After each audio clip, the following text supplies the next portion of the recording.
I don't know what better way to put it to you, but the youths in Nigeria are angry. The news is a mess lately. Security is in shambles, politics is compromised, sales goals for the same goals for the judiciary. Decisions are flying over our heads like we don't matter or we don't understand what's going on.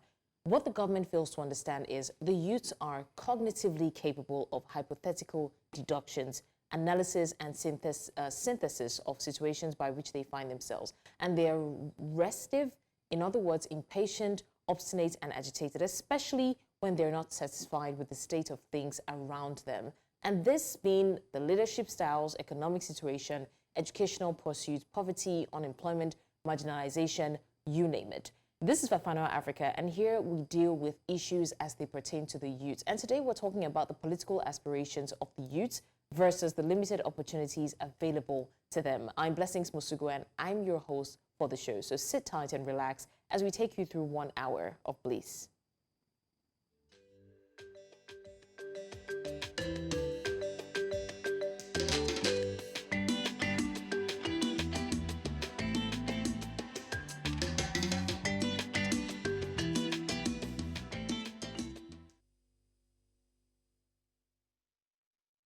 Now, for political systems to be representative, as they say, all parts of society must be included. Tell me why same can be said of our dear country, Nigeria.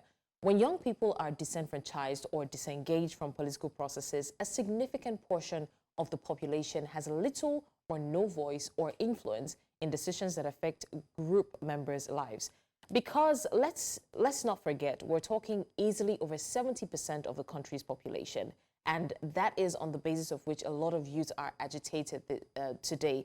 A lot of people are angry that they're being left out of decisions that are shaping their lives on a daily basis. Anyways, it's not about to be a monologue, so joining me to have this conversation is, first of all, with me in the studio, Baki Adams, a student of Department of Political Science, University of Lagos. Thank you so much for joining us. Thank you for having me. It's an absolute pleasure. Likewise. All right, also joining us, we have Prince Dapo Adepoju, the SA to Governor Aiyedatiwa of Ondo State on mobilization from Akure in Ondo State. Thank you so much, Dapo, for joining us. All right, while we wait for Dapo, we also have joining us Deji Olayinka, a member Socialist Party in England and Wales, joining us from London, UK. Thank you so much, Deji, for joining us. Thank you for having me. An absolute pleasure. Okay, so we will be waiting for Dapo, but in the meantime, we have Baki and of course we have DG. And these are crucial conversations that we're having in this age and time, especially in Nigeria, where it seems as though the youth are being left out of the decision-making processes, and then we're left to face the music when the consequences occur. And it has almost become a norm. The youth are getting agitated, youth are protesting. For example, we see the women's riot, although that was for the women. We see protests in Niger State. We see the EndSARS protest in 2020, the End Bad Governance protest in 2024. And all of these protests, you see that the youth are the ones spearheading it. So I'm going to start with by asking you, Baki, No what do you think are the reasons for the constant agitation of the youths, the constant fighting, the constant protesting, and constant anger by the youths? All right, so thank you very much for having me. So I call myself a systemic thinker because I believe if you want to understand how things are happening, you have to look at it, first off, holistically, then looking at the individual aspects. So the kind of situation we have in Nigeria in terms of both the political aspects and the economic aspects, it's not creating the right kind of systems that will enable youth to thrive in our society today. If you look at the economic aspect, you talk about unemployment, you talk about what I like to call the commodification of education, the weaponization of illiteracy and poverty. All these factors are contributing to creating the kind of youths that would not necessarily push forward the advancement of Nigeria. So these are the kind of scenarios you have in existence. And until this system is fixed, you continually have these problems, and these problems would persist. Right. Okay, thank you so much for that, Baki. That was very clear and concise. And I also want to ask Deji if you told the same line, or what are, in your own opinions, what are the reasons why the youth are angry on a continuous basis? Because this is not the first time. Yeah, no, I definitely agree. I think, young people are growing up in a system that doesn't serve them, doesn't serve their interests. A lot of the opportunities that their parents got. They can no longer get it, and people are really kind of going into the world and not getting the kind of opportunities to use the skills that they've developed to have the the opportunities and the jobs that they really think they could do, and they have really no control over that, whether that's through the political system that we have, or through any other system, and so they look to other methods to try and influence the way that society is going. From what both parties said is that the system that is not serving the youth has created the youth that are fighting the system. And because of that, Baki, I'm going to come back to you. Do you think, because there's been this debate where they say, oh, the youth are sidelined, but then some other people would say, oh, no, the youth are actually being listened to, but they have unrealistic expectations. Which category do you think we fall into? All right, so that's actually an amazing question. Excuse me. Are the youth sidelined? I would say yes. Politics itself, it's a very interesting activity. Politics itself involves wealth.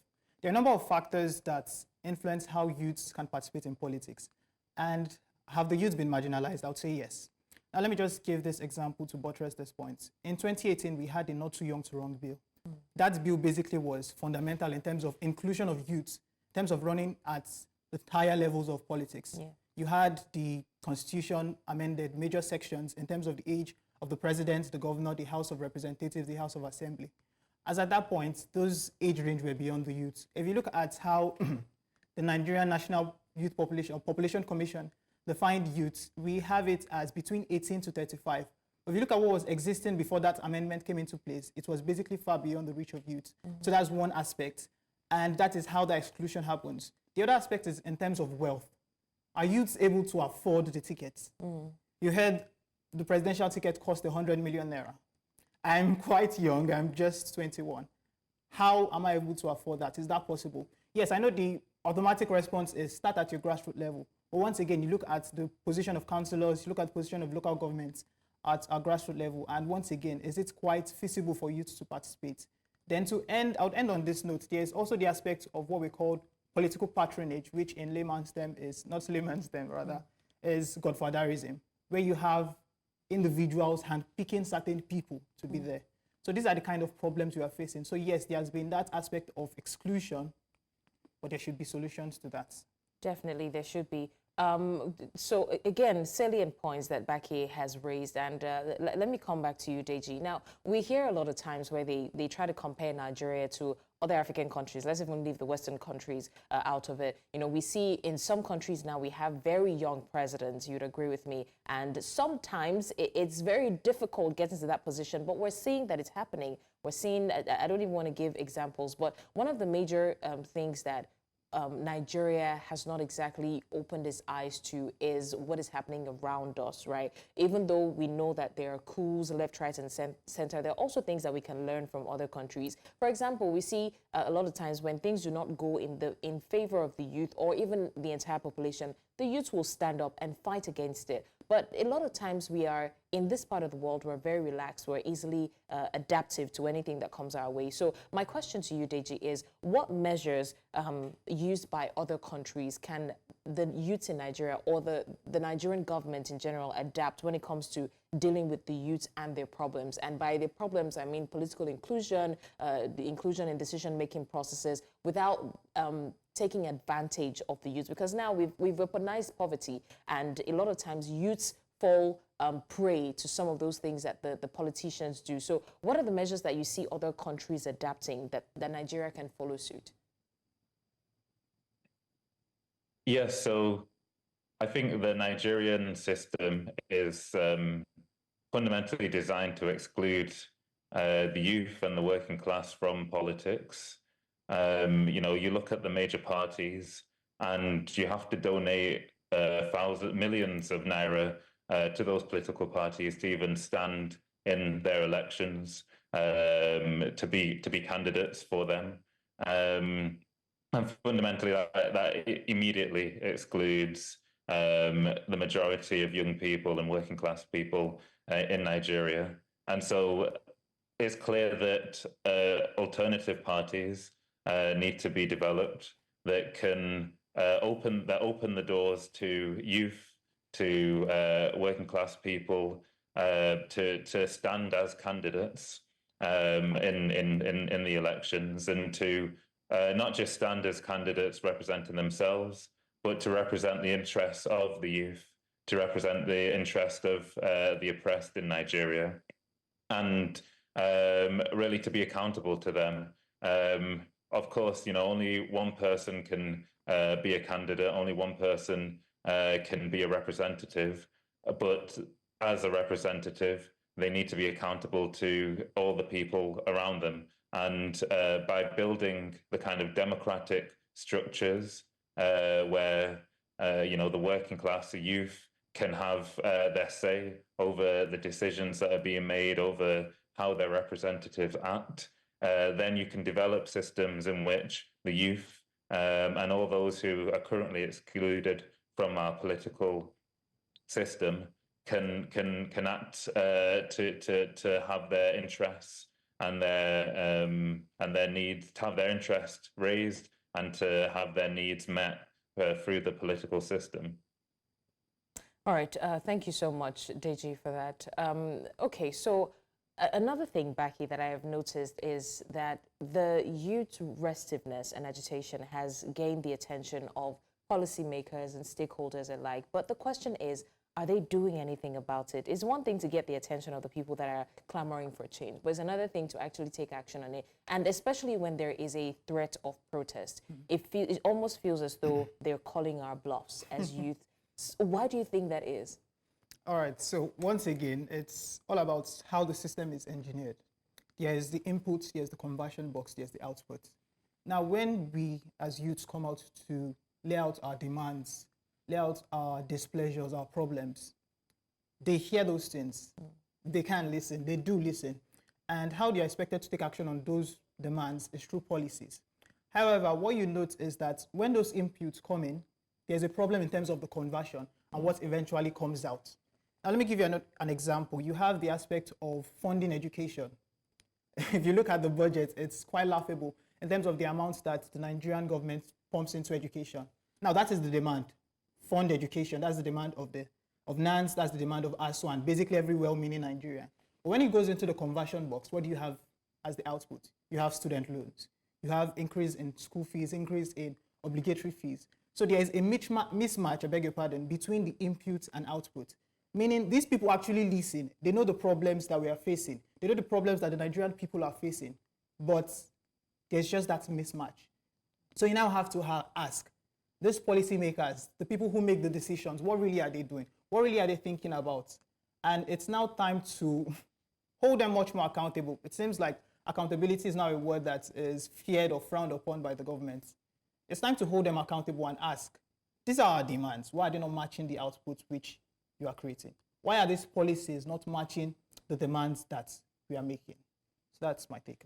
All right, thank you for that. I think that we have Prince Dapo Adepoju, the SA to the Governor of Ondo State on mobilization from Akure, Ondo. Dapo, good afternoon. Can you please confirm you can hear us?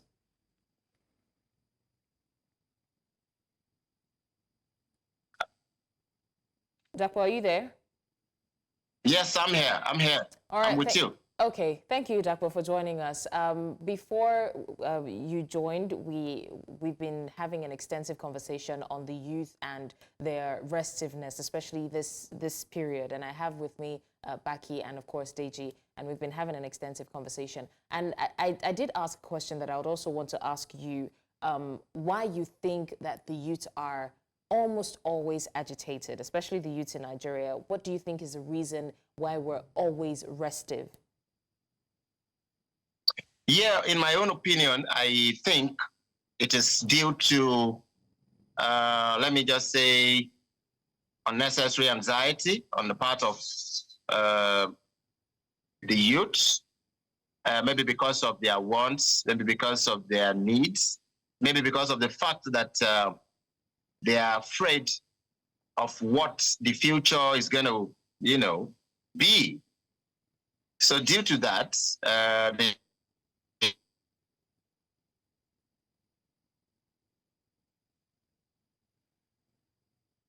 Dapo, are you still with us? Okay, I think we lost him, unfortunately, but he made mention of something, and I want to pick up on that with Deji. Deji, Dapo did say that, you know, he, in his opinion, he feels like one of the reasons the youth are always agitated is unnecessary anxiety. And I want to ask, is it really unnecessary, looking at the situation of things in Nigeria, where our fathers' fathers are still the ones in power, we're left out of decision making. When we speak up, it's like they're literally coming at us, and now one single person is afraid of talking because you literally have a target on your back. The price of things in the market is not favorable. People do not have jobs. People are literally trying to survive every single day, and the odds are always against them. So is it really unnecessary agitation or unnecessary fear, Deji? No, it's definitely not unnecessary. You know, as you just listed out, there are you know, a million reasons why people should be angry, why young people should feel disillusioned by politics and by the system as it is in Nigeria. And so it's natural that when they see when they see these issues, when they experience these issues, that they work to try and overcome them. You know, fundamentally, people are asking to have basic needs met. They're asking to have, you know, basic education. They're asking to have to be able to afford food, to be able to afford housing, and to be able to live a life in dignity where their needs are met and where they're able to reach their full potential. I think that is a very basic expectation from society, and one that society, particularly in Nigeria, is just not meeting. All right, thank you for that. Let me come back to you, Becky. Now, we can very well say that we're no different from a capitalist society, because in this age and time, it's like a dog-eat-dog world. Everybody's after profit. And that we can see that reflecting even in governance, even in, you know, in the people that are literally supposed to be leading us, where everybody's in it for the profit. And then it's like they're controlling the market at will. How do you think this affects every youth out there? Let's take it from this aspect. A capitalist society is one that promotes free enterprise, meaning you have the opportunity to thrive, I have the opportunity to thrive. It's an open playground. There are no restrictions, and that means there should be prosperity. That is the nature of a capitalist society, but once again, Nigeria tends to defy odds. And can I say Nigeria is a capitalistic society? I do not think so. There's that conception that, yes, it's a capitalistic society. You have this bunch of capitalists, you have enterprise, but there's huge government intervention in a whole lot of sectors. There's huge restrictions, huge embargo. Well, let me not say embargoes, but there are problems in terms of how the economic system is structured. So there's someone I listen to, her name is Margaret Wade, and she preaches on African prosperity. There's how she connotes how an African society should be structured in terms of gearing towards economic prosperity, allowing businesses thrive, allowing businesses, giving them the right kind of opportunities. The word is giving them an enabling environment where you have favorable policies. It's for any business to thrive. I think there is that aspect of the fundamental necessities of man: food, water, house, and we can see electricity. As humans, we need this to thrive. As a business owner, you also need this. So there are problems with this fundamental aspect, and our agitations, our anxiety, I would have to disagree, are not unnecessary. They are very much needed and quite there. So there is a need to create the right kind of policies that would help businesses thrive. You're hearing that businesses are going out of Nigeria. Why? Is there that if the enabling environment exists, then why are they leaving? If you have the right kind of policies that are favorable to them, why are they leaving? If you have the right kind of system, unemployment should be reducing. We should see that trajectory. As at 2015, we saw the data in terms of Nigeria's economic growth and prosperity, and we're actually neck and neck with China and a couple of other countries. But down the line, look at a couple of years later, and fast decline. You see how everything has gone. So once again, it's just about the system in itself. How good is the system? Politicians across the world are the same. Economists across the world are the same. And the only thing that makes one country better than the other is the nature of the institutions there. Are the institutions prosperity geared or are they exploitative? So that's the question you want to ask. If you want to understand Nigeria's situation, ask yourself, are institutions or our systems, are they geared towards prosperity or just to exploit us and make us worse off than we were? Right. Okay. Thank you for that. Now, you talked about interference, and I want to ask DG a question on that very quickly before we go on a break. I don't know if we still have DG with us, but I think that we have. Okay. Okay. So we have DG, but DG, let me still allow you rest. We have someone else joining us, Francis Nwakpa, National Secretary, Youth Rights Campaign as YRC. Thank you so much, Francis, for joining us. Thank you for having me. It's a pleasure. All right, very quickly, before we go on a break, Francis, I was saying that I wanted to ask a question about interference, right? Gone are the days when something is happening, you know, a lot of youth are tagging international bodies, hey, come to our aid, this is happening, that's happening, come and talk to our Nigerian leaders and all. But if you notice, there's been a very, I mean, we've kept mum in that regard. And I think that happened, that became very obvious after the EndSARS protest, because something happened during EndSARS, you know, in fact, even I was tagging, you know, some international bodies that I knew, come and see what's happening. And at some point, I felt like there was an intervention where they were trying to look into the issue. And the people in power at the time were like, no, you can't tell us how to run our country. So why is it that we no longer have international intervention? Because a lot of youths, that's actually what they're looking forward to, that one day somebody from somewhere that is not Nigerian will come and save us. So why do you think that we no longer have international bodies or any international interference from anywhere? Well, thanks for having me. The truth is, the Nigerian young people must come to understand where the problem lies. The crisis we have in Nigeria have to be internationalized, understanding that it is a global crisis of capitalism, where the neo-colonial world still want to continue to exploit Africa. And so, because all of the policies that are being given, I mean, that are being implemented in Nigeria today, are policies that are being borrowed from the IMF, World Bank.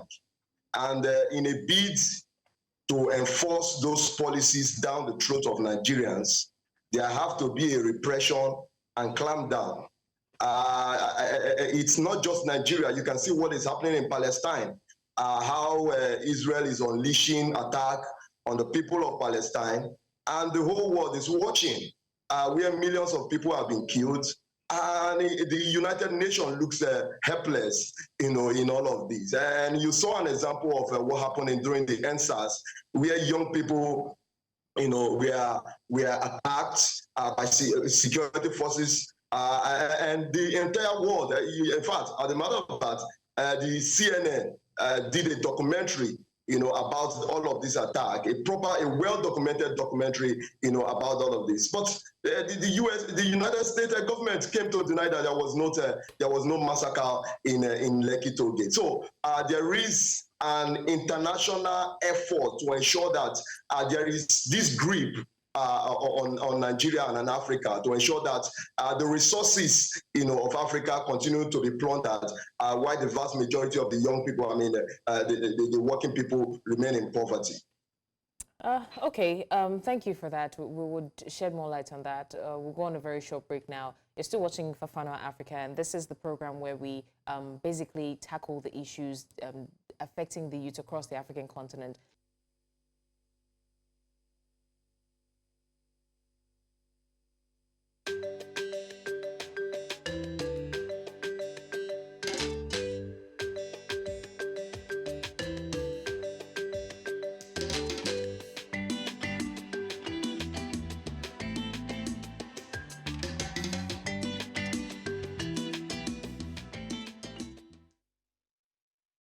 Many thanks for staying with us. It's still Fafanua Africa, and we've been talking about one of the major issues that the youth are facing in Nigeria, especially, and that is the exclusion from the critical decisions that are being made. And this is not the first time. We've been having that talk over and over again, and this has led to continuous agitation continuous restiveness on the part of the youth, which makes up 70% of the country's population in entirety. And we still have our amazing guests, the gentlemen with us, Francis Nwakwa, we have Deji Olayinka, and of course, Baki Adams, who have been doing justice to this conversation. Thank you so much, gentlemen, for still being here with me. Thank you. All right, Deji, now before we went on the break, we talked about the reason why we no longer have as much international intervention. Not like that is the solution to our problems, but that's one thing that, leaves a lot of people wondering. But I also want us to spotlight the issue of accountability. And that's one mantra that we hear from a lot of people. Oh, the youths don't ask for accountability. Oh, we're asking and nobody is answering.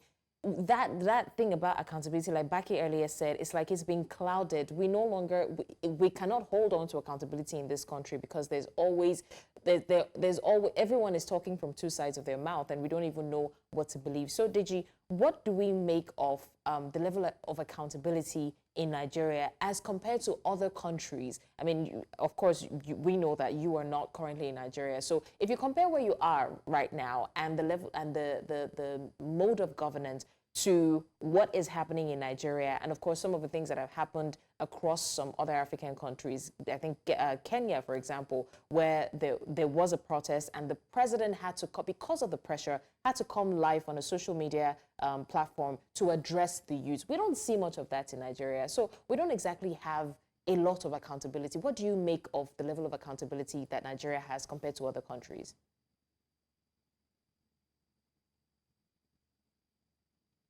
In Nigeria, okay. As you mentioned, in Kenya, facing a similar issue of really having a government that wasn't serving their interest, that was launching IMF-supported attacks on their government services and so on. The Kenyan youth really took to the streets and protested and forced the government to, and eventually as well went on strike, and then forced the government into backtracking on some of the policies that they were going to implement, and they were able to really enforce a certain level of accountability on that government. Of course, it's not ideal. It shouldn't really reach that point, whichever country you're in. And so I think when it comes to accountability, the first part is being able to have mandatory reselection and deselection, so that if a minister, a councillor, a governor is not acting in the interests of their constituents, then those constituents can force that governor to vacate the seat, and that they can force a new set of elections. I think part of improving accountability would be having more regular elections, every 2 years, every year, for roles, rather than 4 or 5 years. And that way, governments and representatives are forced to really act in the interest of their constituents and act in the interest of the working class. I think beyond that, there are democratic bodies in the history of the UK. At a certain point, the Labour Party had these democratic bodies which were made up of kind of local constituents, where anyone in the constituents could go to these meetings, where they'd have local councillors there, and the local councillors would be forced to defend the decisions that they made while voting in the council. And they would also be given mandates and really told in the way that they needed to vote, and the way that their constituents wanted them to vote.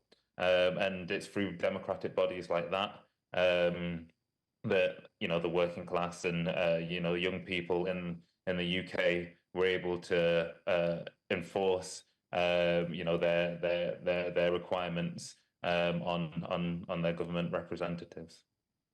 All right, thank you for that, Deji. I also want us to talk about the disinterest, or would I say the lack of enthusiasm when it comes to youth involvement in politics. Now, I know that we've talked about the fact that youth are limited when it comes to access to, getting into politics and stuff like that. And I want to, Baki, I want to come to you.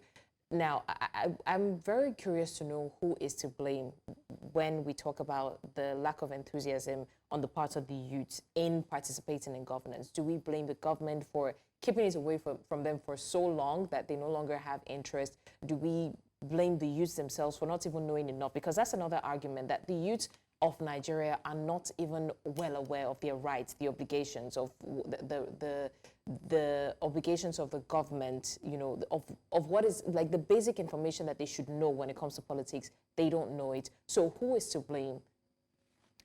All right, let me start by saying this. If you don't take interest in politics, politics will take interest in you, definitely.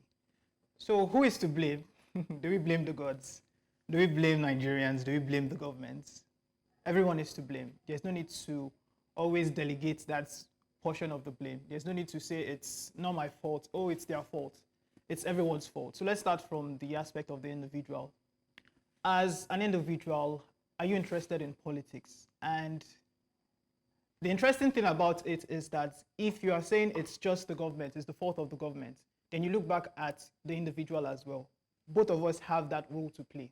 The government has the role of educating me as a youth to know my rights, to understand certain aspects. And that is how you look at and assess, our educational system. Do we know our rights? Do we understand our rights? Do we understand certain fundamental things in terms of participating in politics? Now, I mentioned earlier that we have that sense of exclusion, and I mentioned the not too young to wrong bill and the likes. But there's also the aspect of participating in politics through public opinion, through class action, and there are also a variety of ways of participating in politics. So who is to blame? It's both parties. You can't take out the fact of the individual. Yes, the government has failed in its responsibility. That is a fact. It is an undeniable fact that the government has failed to educate its citizens properly in terms of how to participate in politics, in terms of knowing their rights. This is how these things should be done. This is how to hold your leaders accountable. I mean, in Nigeria, we no longer hold our councillors accountable. We no longer hold our local government chairmen accountable. Once we want to apportion a blame, we go to the governor or the president. How about the people who are actually close to you, your grassroots representatives? Do you know how to hold them accountable? So in terms of who is to blame, everyone is to blame, but the government has that larger portion of the blame. Okay, thank you so much for that. And I do agree that it's not time to apportion blames, but at the same time, we need to know where most of these problems are coming from and who has the majority of responsibility. But at the end of the day, it's everyone's. The onus is on everyone.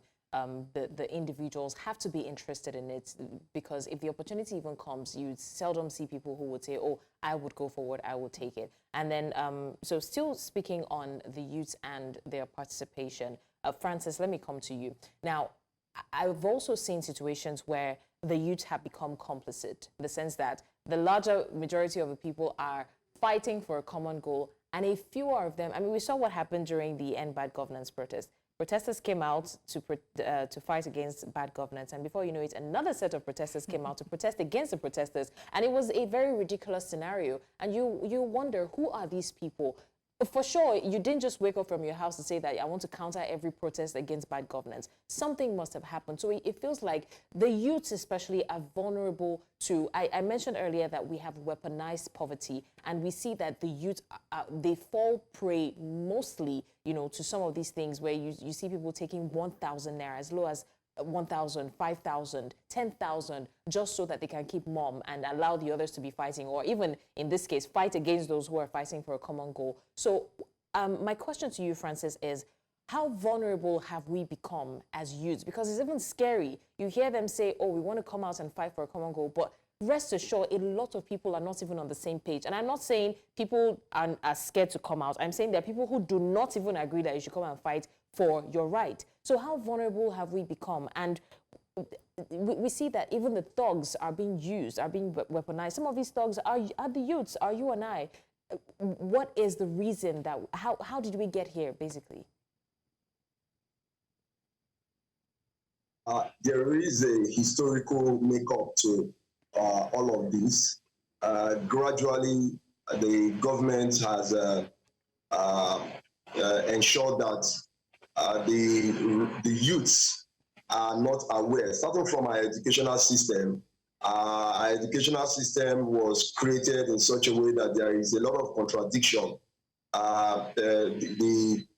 You are in the university and you're told about your rights, provisions of the Constitution. But right there in the university, you saw what happened in the University of Ibadan, where young people came out to protest, and just holding a placard, to demand that fees should be reversed. And these young people were whisked away by the military, on the order of the vice chancellor of the university. And this is it's supposed to be a university, environment where you are being taught your rights, freedom of expression, freedom to assemble, and all of these things. And so there is a contradiction between what we are taught in the university and what we are seeing in reality. And also, right from the 70s down to the 80s, there have been a gradual attack on student unionism, on various union and various bodies.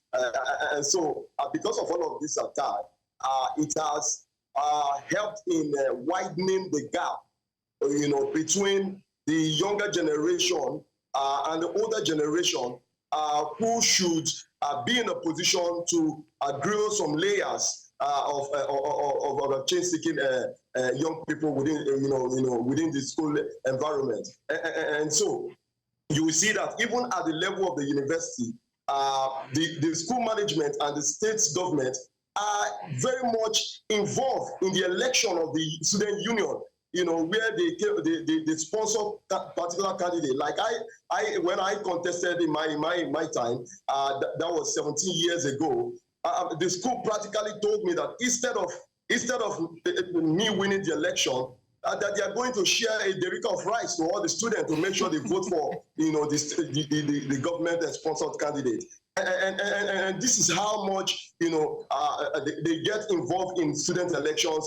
And so the students start asking themselves the question, if we can't lead ourselves at this level, then at what point can we begin to provide leadership, in the society? And so these are, these are some of the ways where the government, and the state has, weakened the institution that would have helped in building up the confidence, that participation, that participatory, character of young people in what happens in their society. And so when young people comes out, to demand for good governance, young people begin to say, there is a contradiction between what we were told, in the past and what we are seeing now. Then they are clamped down and charged for treason, and locked up in the prison. And so young people no longer feel interested in participating in governance. And so most of all these young people, don't forget that all these people we call thugs are also victims of the society. They are victims of the state itself, because most of these young people who we call thugs and miscreants are products of a failed system. They have been denied the basic need of life. They have been denied education. They have been denied access to healthcare. They've been denied access to shelter. They've been denied all of these basic needs. And so the only way, they feel that they can survive is to yield to the hackings of those who recruited them. And if you can play some of the videos of those who were called to protest against protest, you will see a situation where people were recruited to protest against protest, but they began to enumerate the challenges. Yes. That Gary is now sold for 1,500 naira, and that's because they are not, they were not educated. They didn't know why they were recruited to come and make such demands. And we also saw a situation where politicians recruited some women and brought them to Eagle Square and gave them placards. And immediately they snapped the picture and they left those women there stranded. And so you must also, realize, the situation where some of these young people have found themselves. But we feel that as we continue to conscientize, it's our responsibility to continue to build the consciousness, of these young people to realize that the system is not designed, to help them, go beyond the level where they are, except there is, a change and upturn in the system. All right, thank you very much, Francis. Thank you so much, and that was very spot on. Now, very quickly, because of our time back here, I want to ask regarding youth and distraction, because that's another challenge that we face. It's literally a menace in the society where it's like everything is designed to distract the youth. I mean, recently, we saw, although thankfully a decline in how much the youth focus on these reality shows that we see, especially in Nigeria. And aside that, there's the gadgets, the phones. We literally can't get off our phones. And because of that, we're always quick to find memes to make us laugh. We're quick to find programs, shows that can just distract us from the problems. And that is a problem in its own, because if the youth are so relaxed, in the situation that they are, and they find something to cope with, then we can't move forward. So I want you to quickly speak on youth and distraction very quickly. A very thought-provoking question. And I think I would like to borrow from psychology. Let me take that aspect. So there's a problem. I do not know how to solve that problem. I think personally there's no solution to that problem. I choose to ignore it. Or I choose to say someone else is to blame and it's not my responsibility anymore. So these distractions are, number one, engineered by some people, certain people, to actually cause those distractions. And if you notice a pattern in terms of how information is flying, and what I'd like to say is that we are currently experiencing a world war, but it's not your regular world war. It's what I like to call world war information, where you are millions, trillions of information happening, and it's, as humans, we have that aspect. I saw a very interesting fact that currently our attention span is actually less than that of a goldfish, and that's, yes, less than that of a goldfish, and I was quite stunned. And that is coming as a result of all these stimulators that we've been exposed to, a lot of things, and it's affecting our thinking, the way we focus.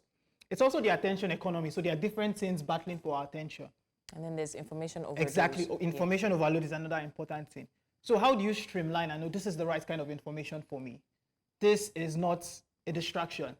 There's a major happening in Nigeria. All of a sudden, something happens. A major policy is about to be passed that would basically shake the country. Not necessarily at the moment, but in steps, you'd see the effect. All of a sudden, there's this entertainment news, there's this trend. This person is saying this person is saying that, and all of a sudden, we are captured by that information. So once again, this distraction is something that is engineered by some people. I believe it is engineered by some people. And to end, I would like to go back to ancient Roman times, to what I'll call the gladiators' fight and all. While the governments or the people making decisions were making decisions and basically doing things that were not benefiting the lives of the people, how did they distract the people? They just set up a circus. Their circus, yes, a circus, and that's gladiators' chamber. I can't seem to remember the name. And what do you have? You have people pouring in the crowds there, and it's just a means of coping. It's a coping mechanism to just douse that problem and say, this is what it is. It is what it is. So we would have to just live with it. All right. Okay, very quickly, Deji, let me get your final thoughts on this. What do you think would be the turning point for Nigeria or the youths in Nigeria, and how much more can we take before we bite back?